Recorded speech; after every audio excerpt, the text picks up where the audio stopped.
Professor Jayashankar Telangana వ్యవసాయ విశ్వవిద్యాలయం నాబార్డు వారి సహకారంతో తెలంగాణలో విత్తనోత్పత్తి చేయడం కోసం తెలంగాణ వ్యాప్తంగా 93 సహకార సంఘాలను ఎంపిక చేయడం జరిగిందని సిద్దిపేట జిల్లా డిస్ట్రిక్ట్ కోఆపరేట్ ఆఫీసర్ వరలక్ష్మి, జిల్లా వ్యవసాయ శాఖ అధికారి స్వరూపరాణి తెలిపారు.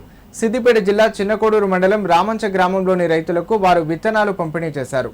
ఈ సందర్భంగా మాట్లాడుతూ రైతులకు నాణ్యమైన వరి విత్తనాలు అందించినట్లు తెలిపారు. సిద్దిపేట జిల్లాలో 3 సహకార సంఘాలను ఎంపిక చేయడం జరిగిందని, ఈ కార్యక్రమంలో భాగంగా గంగాపూర్ సహకార సంఘంలో తెలంగాణ రైతు విజ్ఞాన కేంద్రం సిద్దిపేట ఆధ్వర్యంలో ప్రాథమిక సహకార సంఘం సభ్యులకు, రైతులకు అవగాహన కార్యక్రమం నిర్వహించినట్లు తెలిపారు. రైతులు ఫౌండేషన్ విత్తనం వేసుకున్నట్లయితే 10 నుండి 15% దిగుబడి పెరుగుతుందన్నారు. ప్రస్తుతం తెలంగాణలో 90 నుండి 95% వరి విత్తనాల్లో ప్రైవేటు సంస్థల హవా కొనసాగుతుందని స్పష్టం చేశారు. తద్వారా రైతులకు అధిక విత్తన ఖర్చు పెరుగుతుందని, దీనిని నియంత్రించడానికి రైతులు విత్తనోత్పత్తి చేయాలని వారు కోరారు. క్వాలిటీ సీడ్ మనము స్ట్రెంథెన్ చేయాల్సిన అవసరం ఉంది విలేజ్ లెవెల్లో. కాబట్టి మనం ముఖ్యంగా agriculture university PJTS Rajendra Nagar నుంచి ఈ కాన్సెప్ట్ వచ్చి ఉన్నది.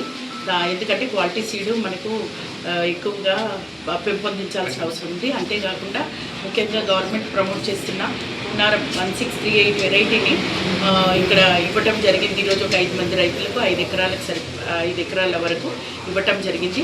దీన్ని వాళ్ళు ఇంటర్న్గా దీన్ని మల్టిప్లై చేసుకొని నెక్స్ట్ సీజన్ని ఇంకా వాళ్ళకి దగ్గరలో ఉన్న రైతులకు ఇంకా కొంచెం మందికి ఇచ్చేసి దాన్ని ఏరియాని పెంచుకోవటం అన్నమాట. క్వాలిటీ సీడ్ ఏరియాని పెంచుకోవటం, ఇక్కడ నుంచో తీసుకొచ్చే కంటే మనమే డెవలప్ చేసుకొని దాన్ని మళ్ళీ ఫర్దర్గా బైబ్యాక్ అగ్రిమెంట్లోకి రావటం అలాంటివి జరుగుతాయి. కాబట్టి రైతులందరూ ఈ అవకాశాన్ని ఇప్పుడు తీసుకున్న వాళ్ళందరికీ కోరుతున్నాం, ఈ అవకాశాన్ని సద్వినియోగం చేసుకొని మంచి సీడ్ని మీరు గ్రో చేసి నెక్స్ట్ మళ్ళీ దీన్ని మీరు ఇతరులకు ఇచ్చే మాదిరిగా దీన్ని డెవలప్ చేసుకోవాలని కోరుతూ మరింత మంచి కార్యక్రమంలో మాకందరికి అవకాశం వచ్చినందుకు సంతోషపడుతుంది. ఇప్పుడు ప్రజెంట్గా మన గవర్నమెంట్ మనకి 29th జూన్ నుంచి 6th జూలై వరకు కోఆపరేటివ్ వీక్గా సెలబ్రేట్ చేస్తున్నాం మనం.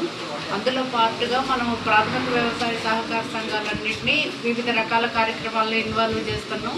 దాంట్లో భాగంగా ఈరోజు మనం గంగాపూర్ ప్యాక్స్ నుంచి మన నాణ్యమైన విత్తనాలు రైతులకి ఇంకా పెంపొందించడం కొరకు ఈ ఏరియాలో ఒక 5 రైతులను సెలెక్ట్ చేసి 5 ఎకరాలకి మనం వ్యవసాయ విశ్వవిద్యాలయము మరియు నబార్డు ప్యాక్స్ ద్వారా మనం ఈ స్కీమ్లో మనము 5 ఎకర్స్కి సీడ్ సప్లై చేస్తున్నాం. సో నెక్స్ట్ ఇదే సీడ్ని ప్యాక్సే మళ్ళీ మానిటర్ చేసి ప్యాక్సే దీన్ని పర్చేజ్ చేసి రిమైనింగ్ మిగిలిన ఫార్మర్స్ కూడా నెక్స్ట్ సీజన్కి మనం ప్రోత్సహించేందుకు మనం ఈ ప్రణాళికని రూపొందించాము.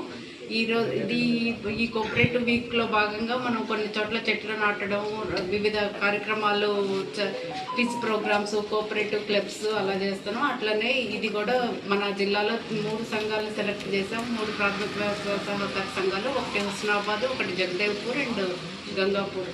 ఇక్కడ రైతులందరూ కూడా ఈ అవకాశాన్ని సద్వినియోగం చేసుకొని నెక్స్ట్ సీజన్కి నాణ్యమైన విత్తనాలను మిగిలిన రైతులకు కూడా సప్లై చేసేట్టు అభివృద్ధి చెందాలని